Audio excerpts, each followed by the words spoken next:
चल कर जा चुका है। आमीन उसके पीछे पर्दा गिर चुका होता है। आमीन दुनिया की बातों से उसका संपर्क कट चुका होता है आमीन आमीन और वह तो खुदा की उपस्थिति में रहा होता है हालेलुया और मन्ना खा रहा होता है। हालेलुया इसमें कोई आश्चर्य नहीं है। सच बात है। चाहे 12 बजे हो, हाँ 9 बजे हो, जी। या रात हो, जी। हो या कुछ भी हो गया हो, हाँ वह तो महाराजा की उपस्थिति में ही रह रहा होता है। आमीन आमीन। जी इसमें कोई ताज्जुब नहीं है जी। कि हर दिन उसके लिए बहुत अच्छा रहता है हालेलुया क्योंकि वह जानता है जी। कि वह कहाँ पर है। सच बात है। उसे पता होता है तू कहाँ पे है जी।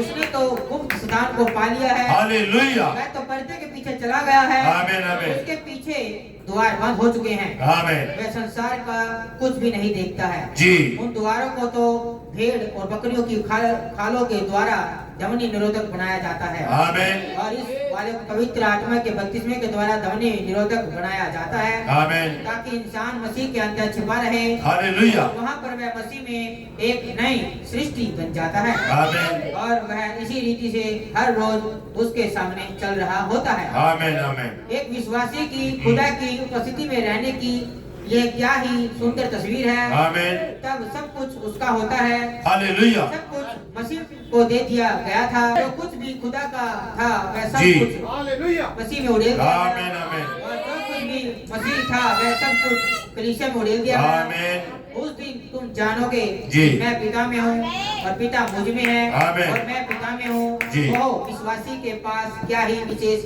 अधिकार है। आमीन। काश वह सिर्फ इसे ग्रहण कर सके। आमीन बाबा जब जी तो पर्दा तो नीचे गिरा चुके होता है इसे प्रभु जी पर्दा 63 से जी पर्दा तो नीचे गिर चुका होता है। हाँ। ये तो इसे सुनते भी नहीं है। जी ये तो वहाँ अंदर होते हैं आमीन और उनमें जीवन आ रहा होता है। हालेलुया आमीन। जी। उन पर कलियां लग रही होती है।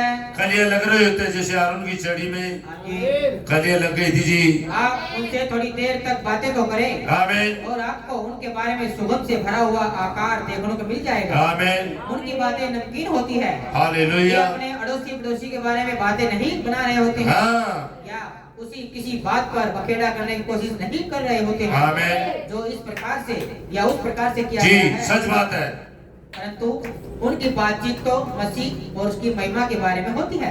जी हालेलुया यही है वह जी। जहाँ पर वे पड़े रहते हैं आमीन ताज की उपजा रहे होते हैं। हालेलुया नए जीवन की अपनी वो आनंद के साथ खुदा की महिमा कर रहे होते हैं वे ताज के उपचार रहते हैं जी नए जीवन की अपनी सुगंध को बिखेर रहे होते हैं हालेलुया और फलों को उपजा रहे होते हैं आमीन और आमीन हर दिन फल उत्पन्न कर रहे होते हैं। जी दूसरे से कह रहे होते हैं आमीन आप जान ले मैं जी जान- सच में आनंद में होते हैं एक दूसरे से गवाही दे रहे होते हैं एक दूसरे के साथ आनंद कर रहे होते हैं आमीन आप जान ले जी। मैं जानती हूँ कि वह चंगी हो गई थी। आमीन। मैं जानता हूँ कि वह चंगा हो गया था। आमीन। तो फिर मैं क्यों चंगा नहीं हो सकता हूँ। जी भाई निश्चित रूप से आप चंगे हो सकते हैं। आमीन आपको तो सिर्फ एक ही काम करना है हाँ।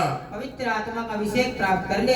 हालेलुया भाई बर्नम जी। आपका क्या अभिप्राय है। सच है पवित्र आत्मा को ले ले कोई आपको चंगा कर सकता है हो सकते हैं आप चंगा जी खुदा को उसके वचन पर ले खुदा को उसके वचन पे ले क्योंकि विश्वास के द्वारा ही आपका उद्धार हुआ है हालेलुया और वह अनुग्रह के द्वारा हुआ है हाँ कामों के द्वारा नहीं सच बात है किसी दिमागी आवेश या भावनाओं के द्वारा नहीं आमीन किसी किस्म के झंझोड़े जाने के द्वारा नहीं जी अन्य भाषाओं के बोलने के द्वारा नहीं जी। चीखने चिल्लाने के द्वारा नहीं जी। किसी और के द्वारा नहीं जी। किंतु विश्वास के द्वारा ही खुदा की उपस्थिति में चल कर जाएं आमीन और कहे हाँ। प्रभु खुदा मैं तो पूरी तौर से आपके वचन के आधार पर हालेलुया और मैं आप पर विश्वास करता हूँ। गॉड ब्लेस यू मैं आप पे विश्वास करता हूँ और बस खुदा के वचन पे आधारित हो जाए उसी का आधार बना ले उसी पे लंगर डाल दे उसी पे आप जीना शुरू कर दे आमीन